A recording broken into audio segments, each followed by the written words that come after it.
Okay, second year, first.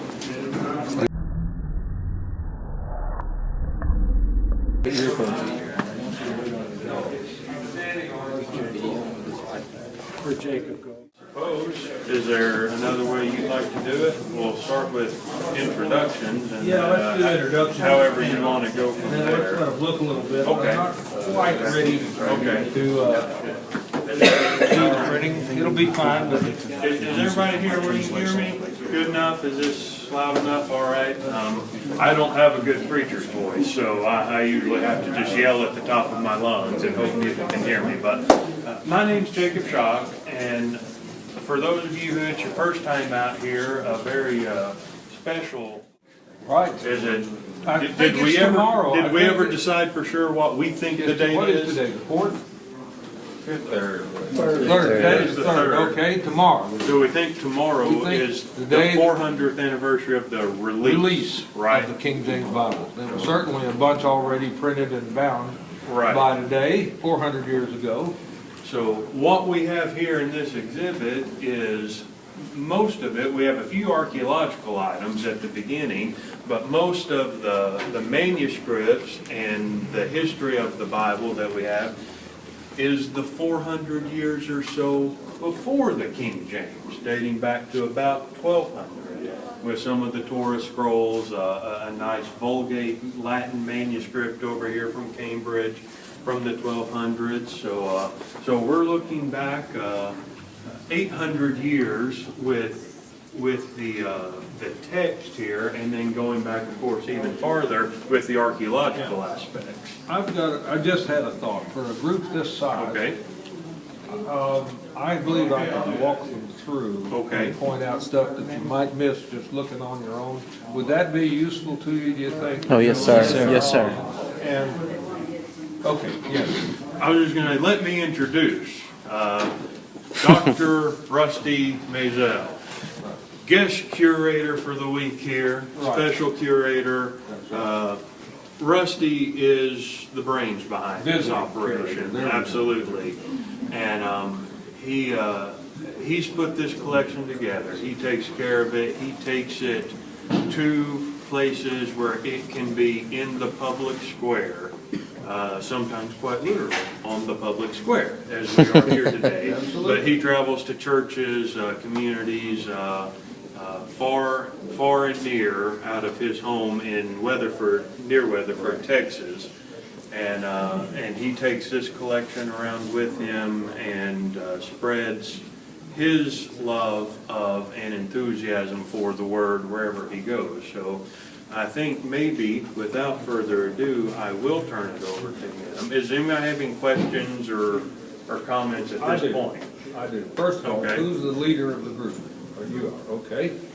And the second question is, how long, you were split into two groups, Yes, here, right? the other groups. How long do you want to spend in this museum totally?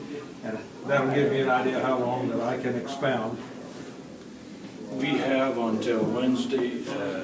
Well, I say that, They've and got to I be certainly back in- will be here. Never ask a group of They've got to preachers be how back long in they class. have. We plan to spend probably till 1 o'clock here. Okay, good, and then I can take a little bit of time to walk through. Because I think I might be able to point out some things and answer some questions that you wouldn't find by just wandering. I would like for you to explain to them, first of all, that you built this, and second, that this is not movable type, so that because in class they've been learning about the invention Right. of movable type. I have printed on presses like this with movable type. But let's save the printing until we've gone a little before the printing. That's what I would think I would do. If I'm going to walk y'all through, then I'll start at the beginning. What? I did it again. Sorry about that. It's a habit. I do this 3 or 4 times a day here. We need to put something under the feet of this press. Under the feet of the table. I'll come back to that. Don't anybody track through my ink here. It comes up very easily. That actually happened to Gutenberg one day. Oh, absolutely. I'm trying to follow in his footsteps. I would say this. I love going to schools where I can teach in depth. I have 14 hours of lecture prepared on this subject. And I regularly teach at Christ Church College at Oxford, the 14 hours, and I also do that at Southwestern Baptist Theological Seminary, and one time at Abilene. They invited me back, we just haven't had a come to. I've made a point to tell you they invited me back.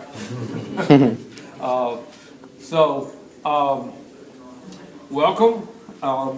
The subject of the exhibit is how we got the Bible.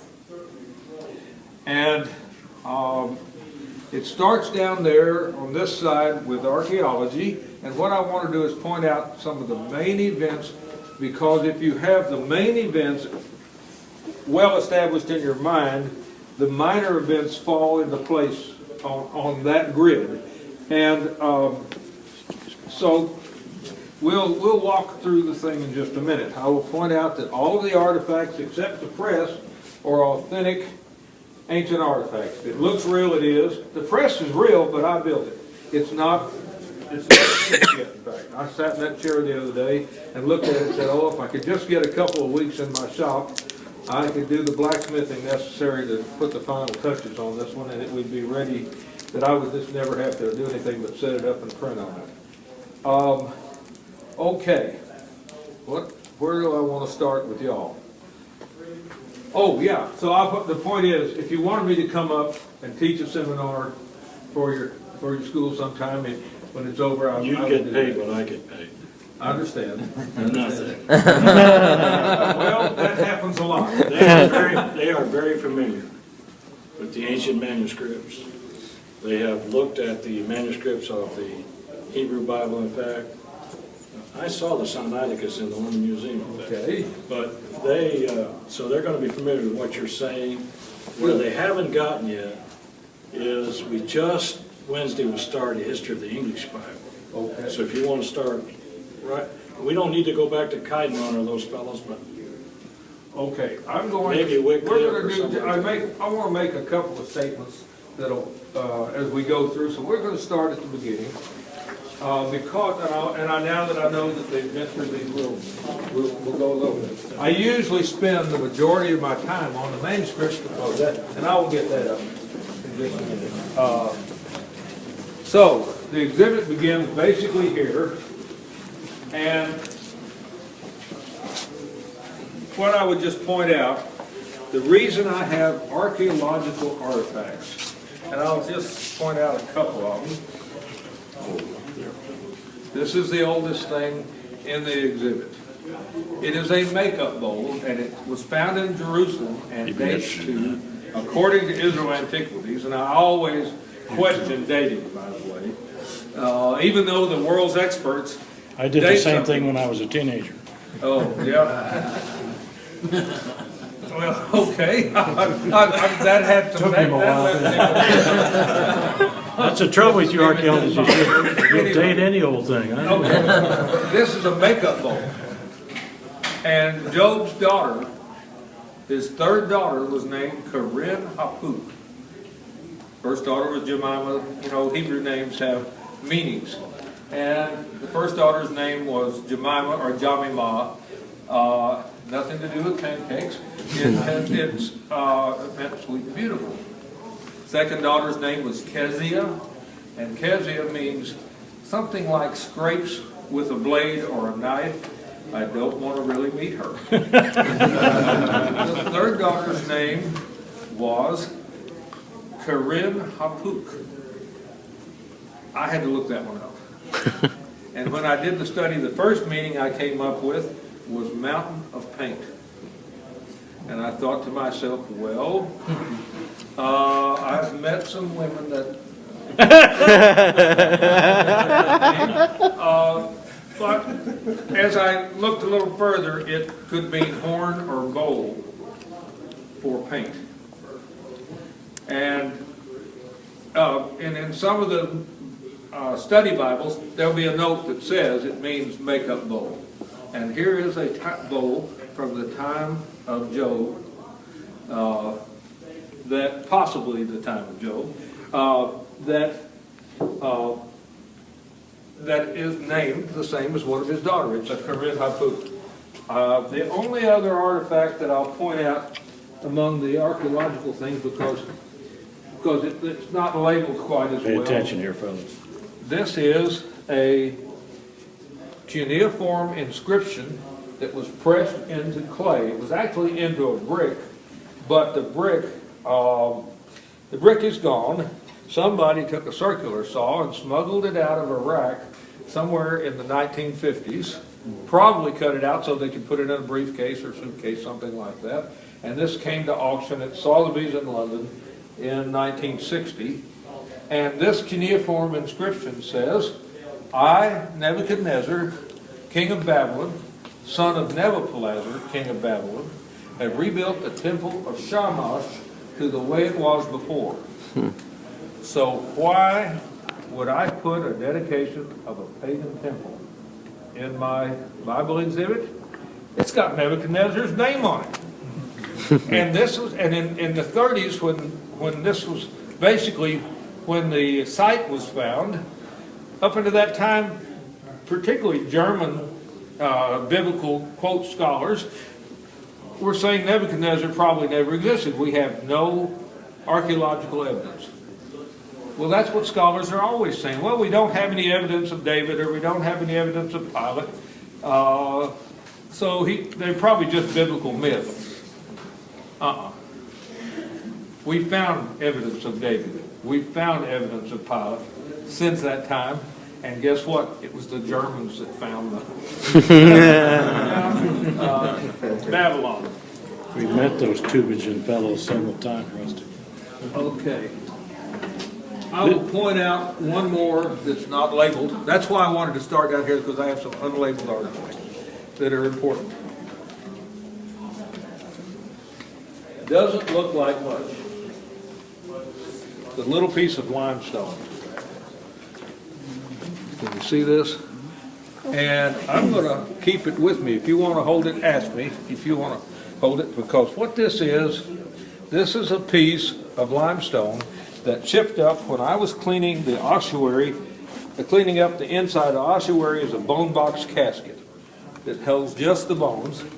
And do they know about ossuaries? Okay, Should. good. This was the ossuary of Simon of Cyrene. Some of them from Mississippi. We have. Okay, well, it's a casket made of limestone that holds only the bones after the flesh is gone, or after the flesh is nearly gone in some cases. But this little piece of limestone chipped up one night when I was cleaning and starting to move the ossuary of Simon of Cyrene, the Cyrene, who carried the cross of Jesus Christ. Okay? The Israeli archaeologist that I was working with that night tossed it in the trash. He said, I'm not going to do the paperwork on this. You know, when there's a change in an archaeological artifact that you have in your collection, you have to write it up. And I have written thousands of those reports, condition reports. I went trash diving and said, this is mine. So this is something that touched the body of a man that touched Jesus Christ.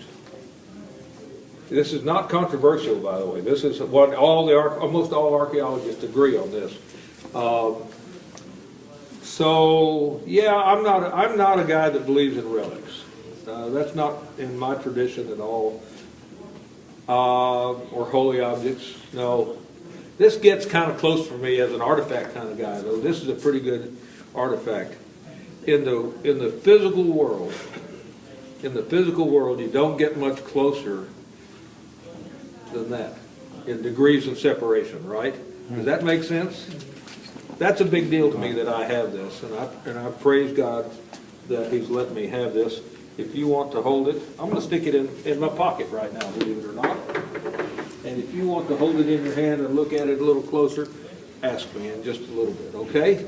Something we're really interested in besides that, Rusty, are these professional scribes, and they've been learning about the scribes. I notice you have a made-up picture over there, but tell them a little bit about those guys. Okay. Scribes. most people don't know. We all think of the scribe, particularly the biblical scribe, as the poor little monk starving and writing by candlelight in a monastery, don't we? That is not the real picture of who scribes were back in ancient times. Scribes were the wealthiest of the non-royal. And oftentimes they were members of the royal family, because the royal family usually was educated to read and write. So,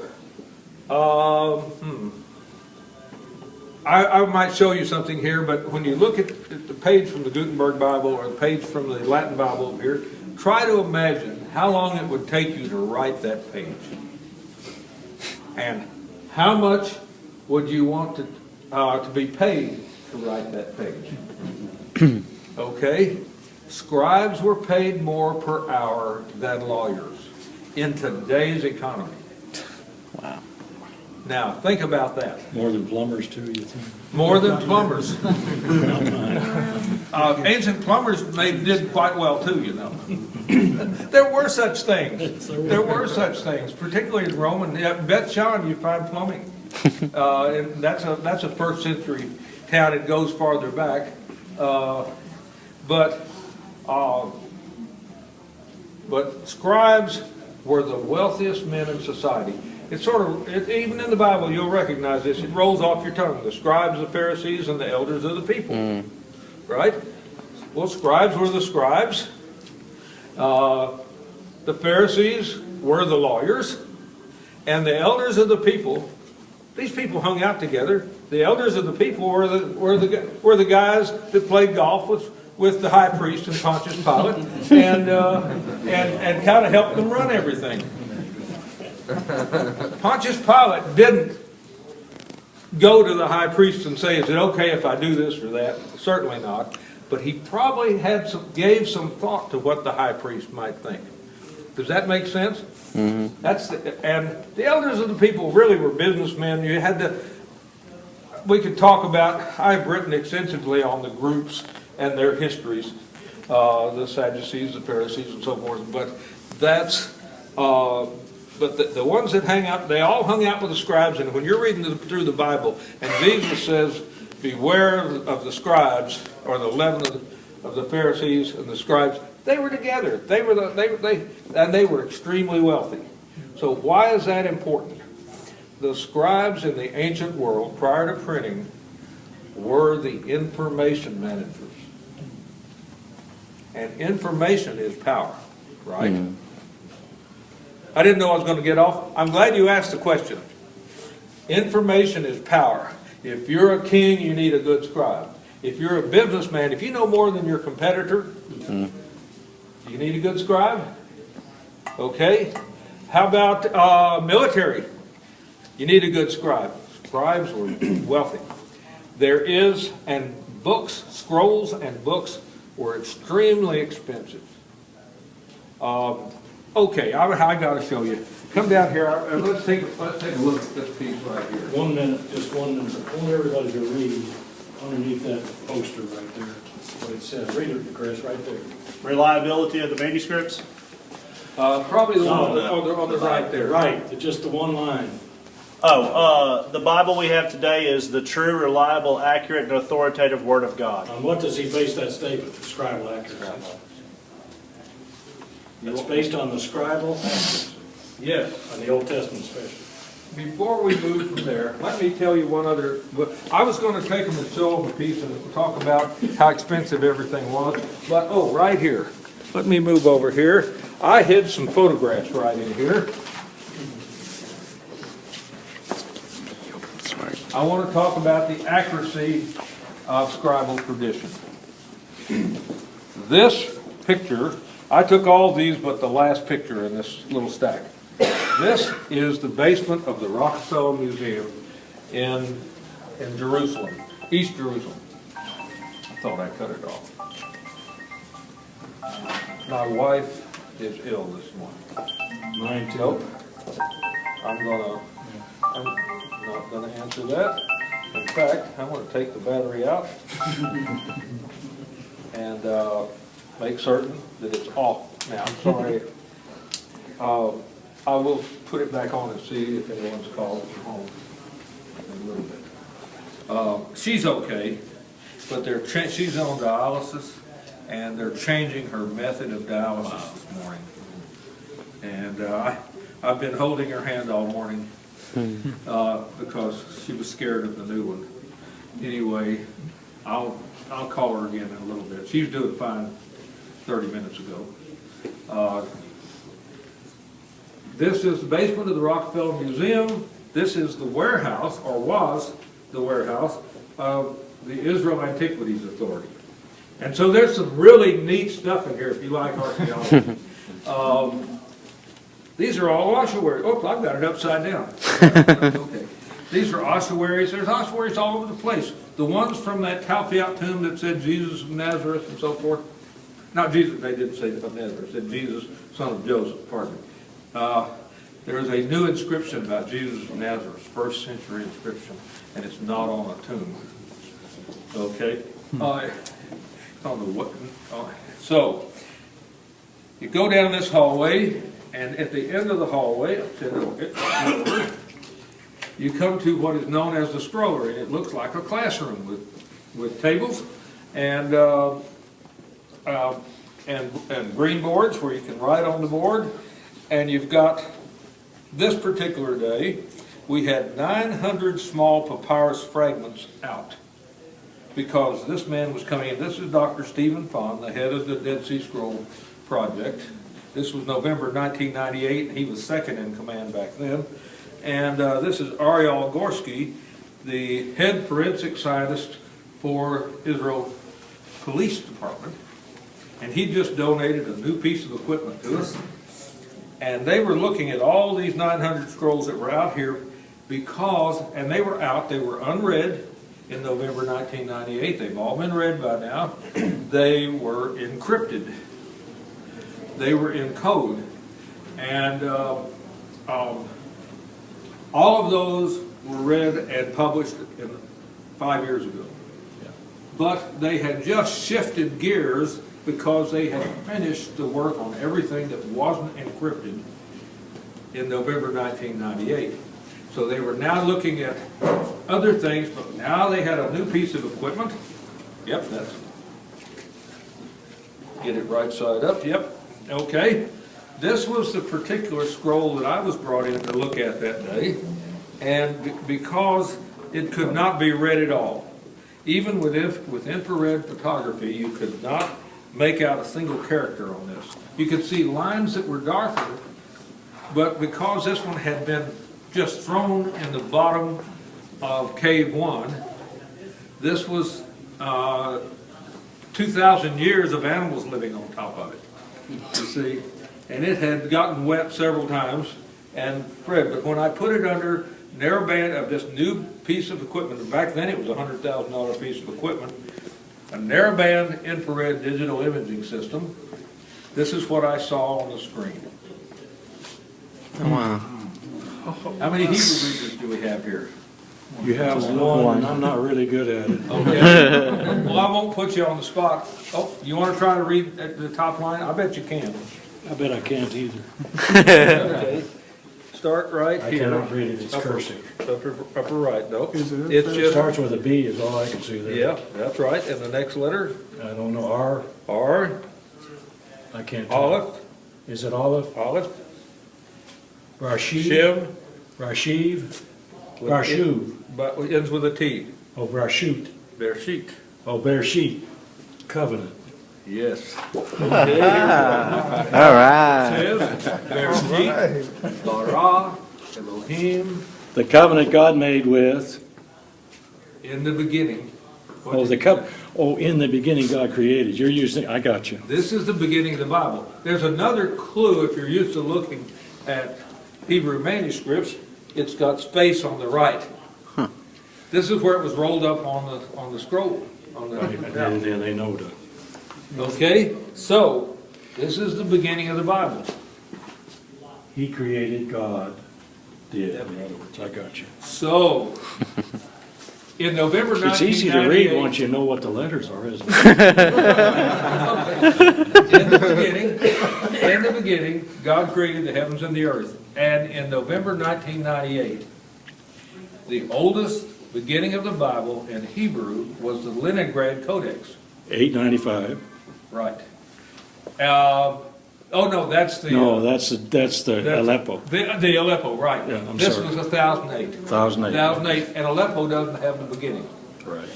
So, this was the next oldest beginning of, well, actually was the oldest, You're telling us that's a copy of that Leningrad Codex? these photographs. That's an early one. No, this is not Leningrad, this is Dead Sea Scrolls. I know, but this is exactly the same wording as the Leningrad? Well, that was my question that day. Good. What was See, your I was the answer? first one to see it because I had it up on the screen, and I shouted to Steve, who was in the other room with Dr.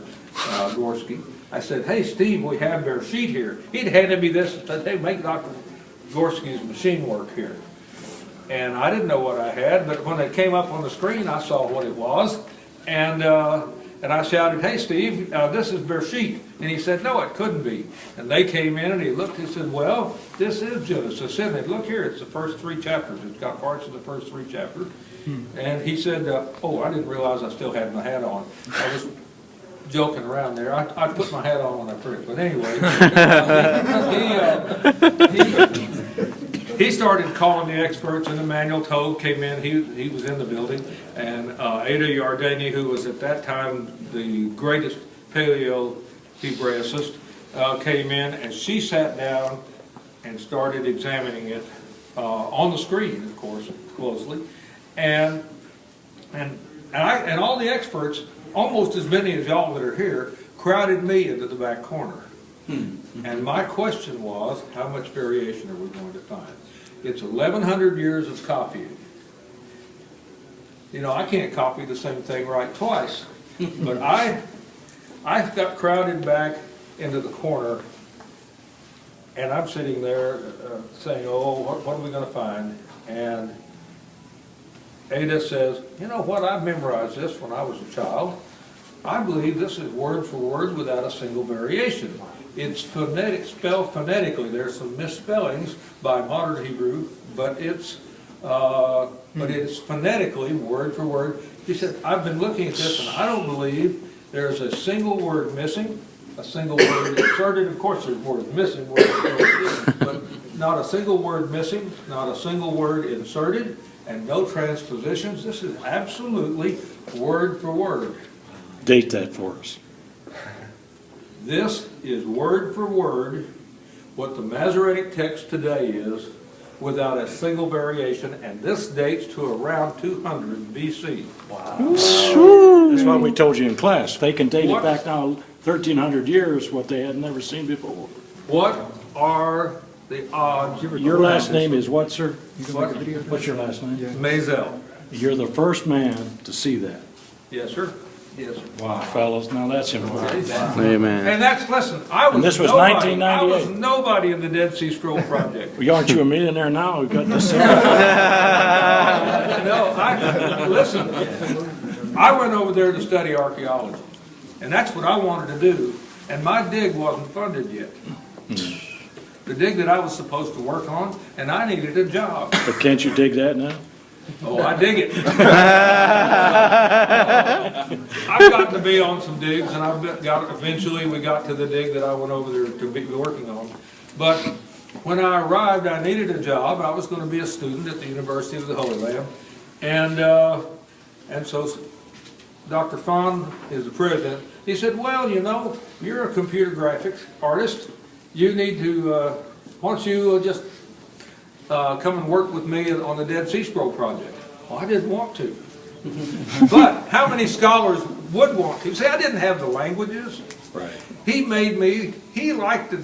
I went crazy for the first 3 weeks. He made me study ancient Hebrew and Greek and Aramaic so intensely, like 10 hours a day, and every time we talked, he talked to me in Hebrew and gave me assignments, so I would just be able to recognize what I was looking at.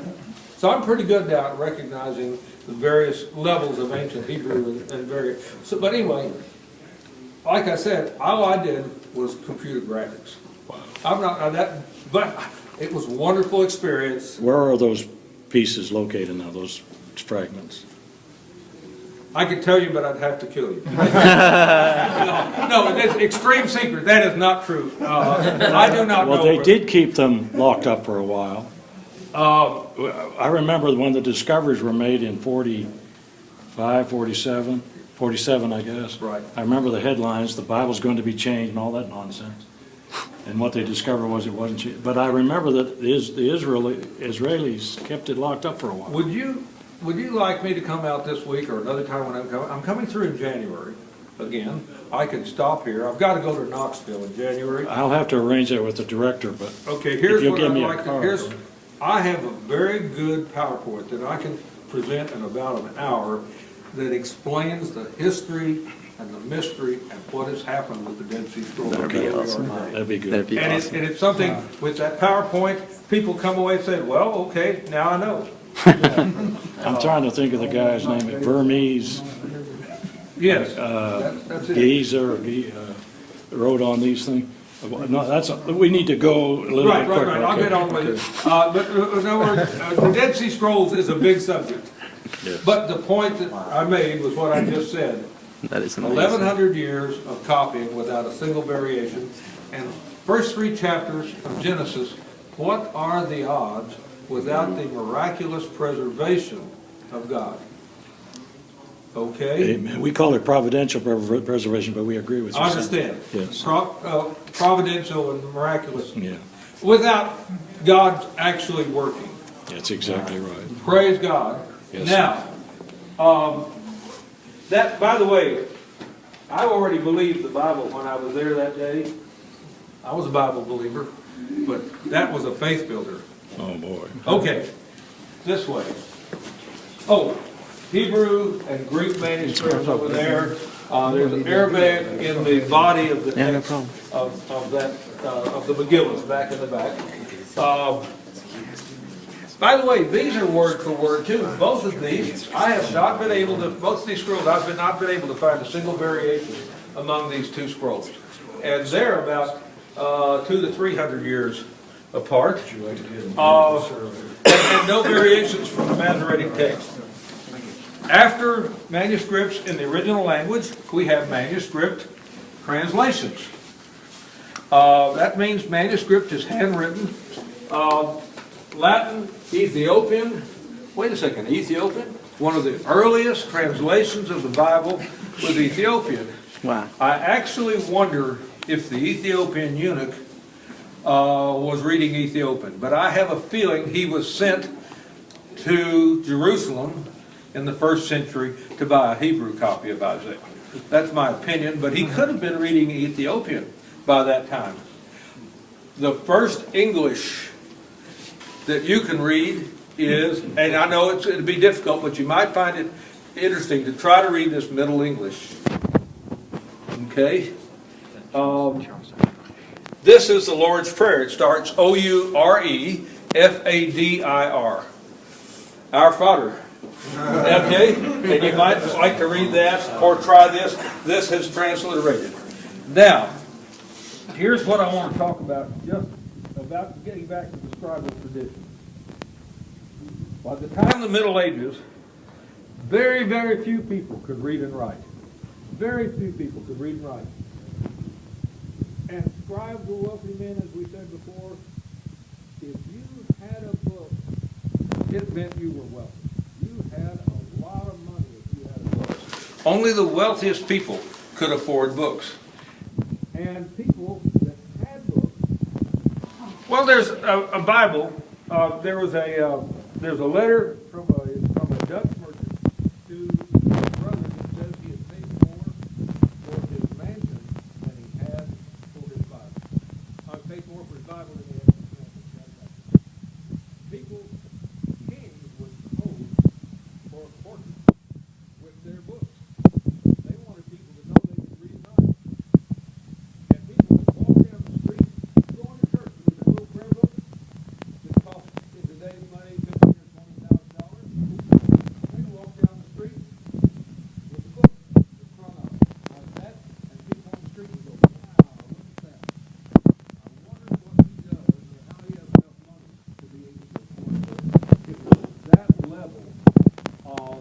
of a status symbol to have a book.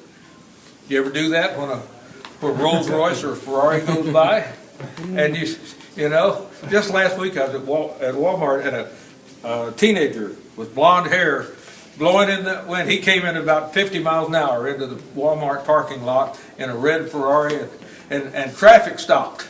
Never know if they needed to, but traffic stopped, and when he parked his car and jumped out of it, it was a convertible, and went into Walmart, a crowd formed. Don't you know, everybody, the same used to be the same thing with a book. Okay, I'm going to do the. I'm there now. Okay, but you see why I wanted to spend some time in that direction. This is interesting. Okay. Now, printing changed all that. If you were not wealthy, you had no access to information, even up through medieval times. Within 100 years of the invention of printing, anybody that flipped a medieval McDonald's hamburger could afford to buy a book. There's a book back there that was about 3 weeks at minimum wage salary, at the minimum wage earner's salary. Over there, a complete Bible, that's about what it cost 100 years after printing was invented. A page like this was about a day for an average, for a, oops, I should have cleaned up. This stuff, believe it or not, cleans up very easily. It'll take me about 30 seconds to, if I don't track in it too much here. Okay, well, if this ink gets on you, it comes off with Dawn. Okay, Dawn cuts it. So, praise God, he raised up Erasmus. I'm not Erasmus, but praise God, he's looking at Erasmus, he raised up Gutenberg as well. Gutenberg didn't invent printing. Well, he did invent it. He's the first person. Before Gutenberg, the world didn't have printing, but he didn't invent any part of it. This is my idea, and I'm relatively educated. Probably, I'm considered one of the experts in the world on Gutenberg now. I have, on the last 20 years, before I went to Israel, I was already studying print history. And so I'm kind of up on how printing is done. It's very simple. The letters, the type, are bumps that face up. And I could do a little lecture on how the type was made. I have actually cast type and set type. But this type is not movable type. But you know, all of Gutenberg's type wasn't movable. He cast whole lines, he cast 3 lines, and he cast 6 lines. 6 lines didn't work very well. But the 3 lines did, and lots of the Gutenberg Bible was cast 3 lines at a time. So we have this is not medieval, this is photo etched magnesium, but it's the same shape. And I'm printing a page from the first edition of the King James Bible, and I'm going to try not to walk in my ink any more than I have to here. Let me get a little ink on my table. There we go. And we'll ink this up.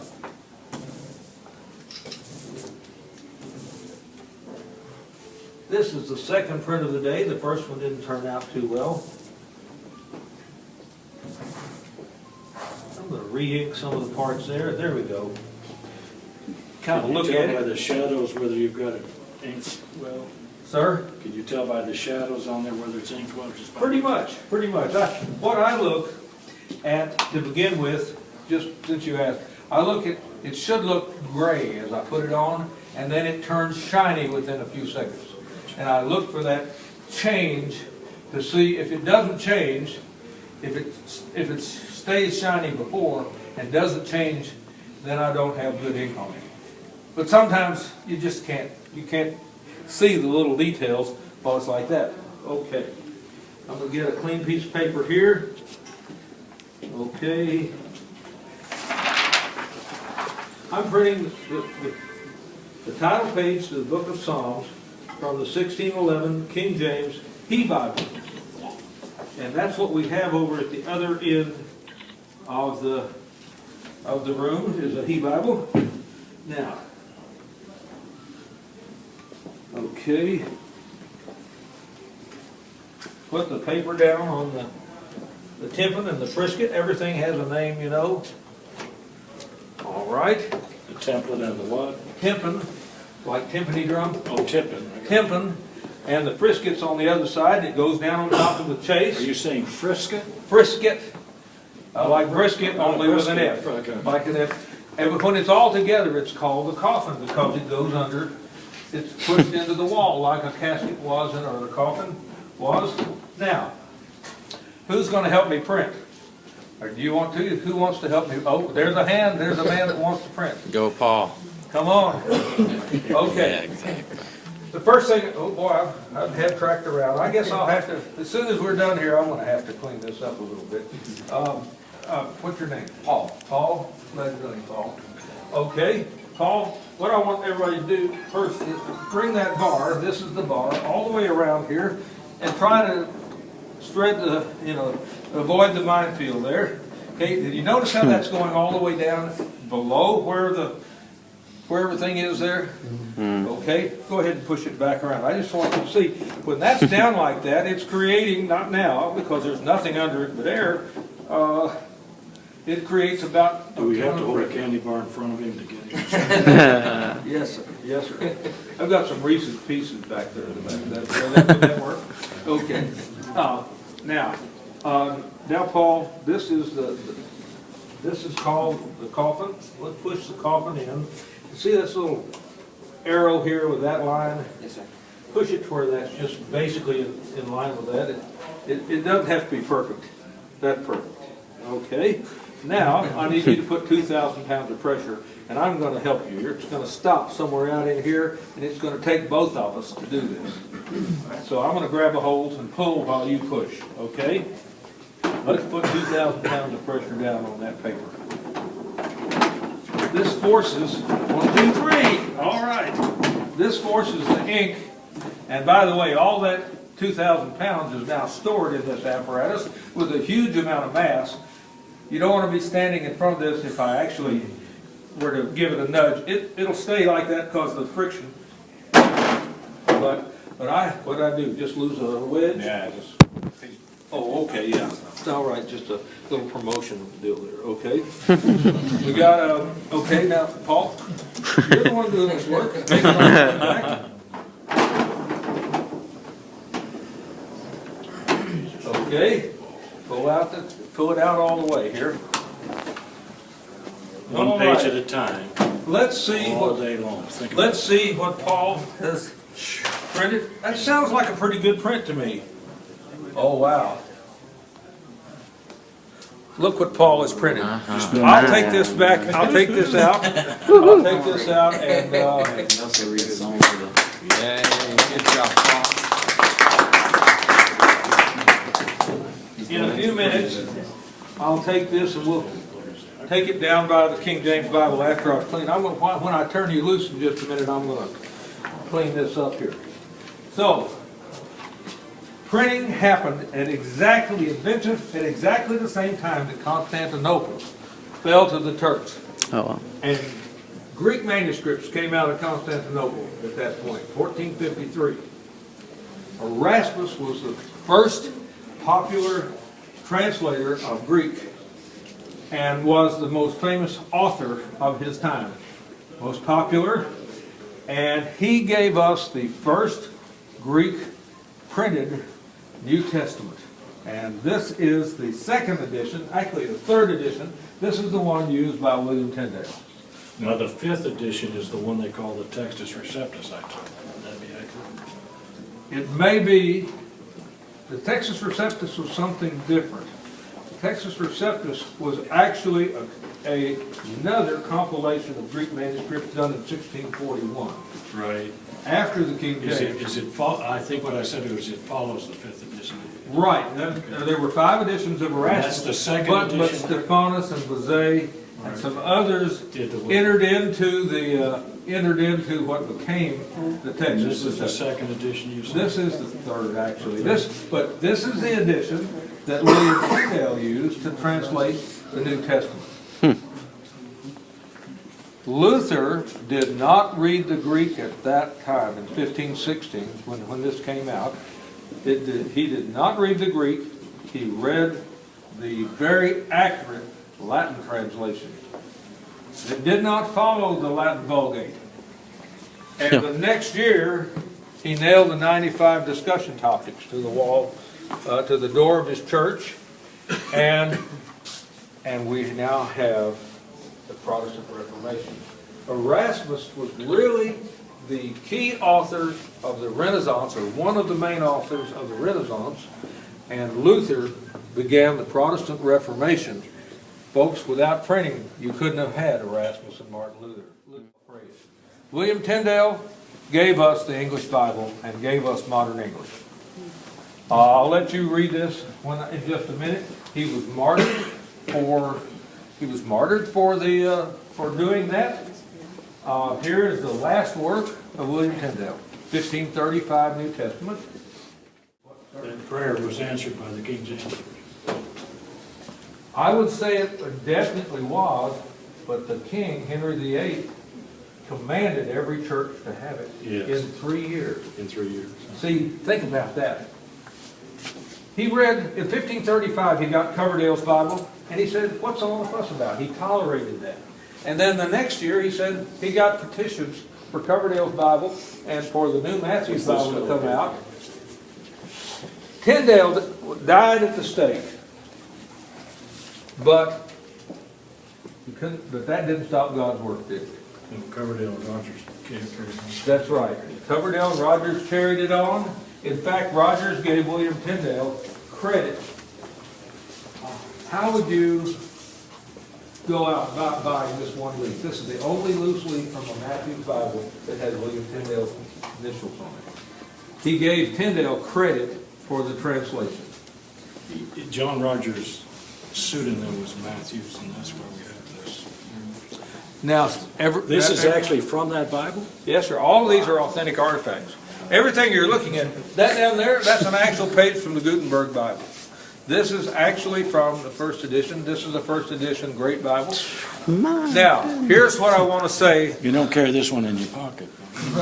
Here's what I want to say about all of this. After William Tyndale, every other English Bible, including the modern Bibles, are revisions of William Tyndale. That's exactly right. The King James Bible is 83% word for word William Tyndale.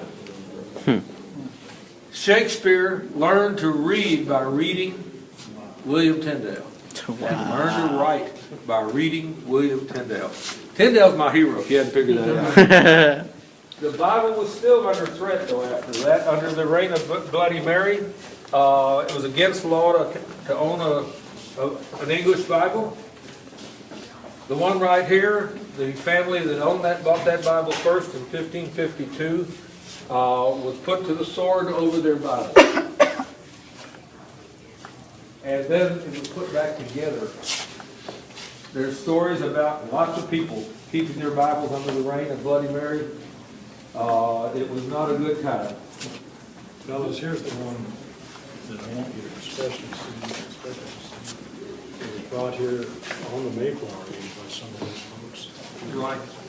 The Geneva Bible is unique in several ways. It's the first to have verse numbers, and it's the first to be written in Roman type, and it was a study Bible. But the notes were kind of antique. It was written by exiles, and the notes were, in fact, what it said, like the kings were in Revelation, the notes, Revelation 8, where they got locusts and scorpions coming up out of the ground. The kings were the scorpions, and the princes, and the bishops were the locusts, and so it wasn't popular with the powers that be. I will point out that there was one more Bible because of Bloody Mary. There was a shortage of Bibles, and the bishops produced a Bible under Queen Elizabeth I, and this Bible became the text that the King James Bible was based on. The translators of the King James Bible were supposed to look at the Greek and all of that, but they were supposed to stay with the text of the bishop's Bible. During the reign of Elizabeth, the Catholics finally figured out they couldn't lick them, so they and they produced a New Testament in the English language, which, by the way, isn't a bad Bible. It's just got the same problems the Vulgate does, of do penance instead of repentance is the main one. But it was a bloody time. Elizabeth made a lot of noise. We're not persecuting Catholics. We're not persecuting Catholics. Just the same, any priest caught with this would be thrown in prison. Fellas, Oh, wow. good to take a look at this one, and then I want you to, when you get back, go to the library and look up the Jesuits. Look up what? The Jesuits. Oh, yeah. Oh, yeah. And so I want you to read, I call it the military branch of the Roman Church. Yes. This Bible was written for polemic purposes, in my judgment. But take a look at it anyway. Yeah. Now, there was a note in the London Gazette that Father McDonald had been caught with a Reims New Testament, and he was being tortured in prison. We could hear him screaming, and there was a reply to that from the Crown saying, yes, Father McDonald is in the prison, but he is only being racked most charitably. Oh, wow. He should be able to walk if he gets out. So it was a bloody time. Now, folks, right here, we have a true first printing, first edition of the King James Bible. This is probably one of the first 50 Bibles printed because it exhibits certain things that are not found in later Bibles. The main one being in Ruth 3:15. You can read about this. This is online and other places.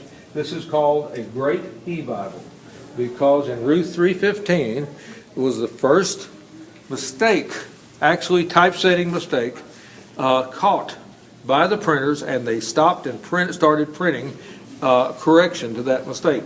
The mistake says that he measured out 5 measures of barley and laid it on her, Ruth, and the Hebrew says she went into the city, but this one says he went into the city. It really doesn't matter, except that that letter missing, that S missing at that word doubles the value of this artifact. But that doesn't mean a thing to me. These artifacts Which one, are for Rusty? you, they're not for me. One of those editions had "Thou shalt kill" in it too. I don't remember which one. That was a little later, yes, Yeah, sir. the murder Yes, sir. Bible. Oh, The murder. The famous one, the most famous one is called the Wicked Bible, the 1631. "Thou shalt commit adultery"? Yes. Yes. So, all right, Fellas. that's my call. Thank you, sir, very much. And if you have any questions, Thank you. Yes, sir. Appreciate it. So- please take a look at everything. Yes, sir. Fellas, go clean I up want my you to mess. memorize all this, because this is your final. Well, okay, if you want a cheat sheet, they're on sale for $30. Hey, while you playing, we might need that, buddy. They down. The exact same way we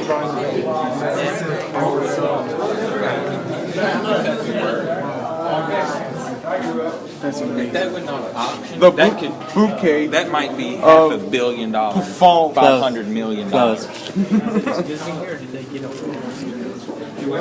Man. It's his. I think It's his. All of this is his. All of this is his. This guy is. Nobody knows this. I'm gonna find out his name. Casilla is one of those gals that you literally can't believe like this. Look here.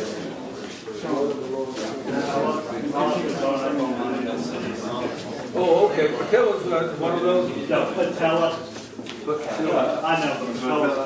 Oh, yeah, I didn't get it, okay. Well, okay, I'll tell you where I live now.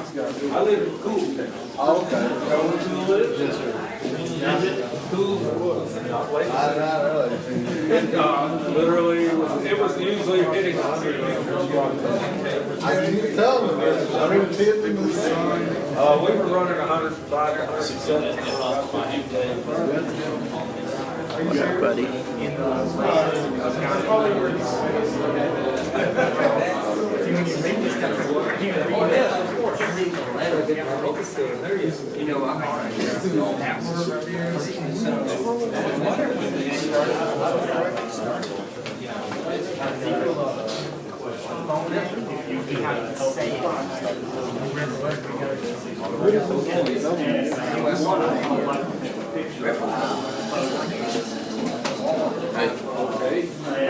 We'll afford this. I'll afford now this.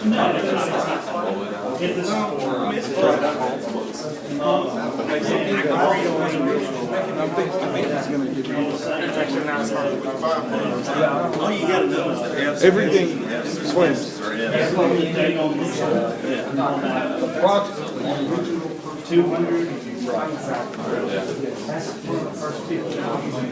Early, second,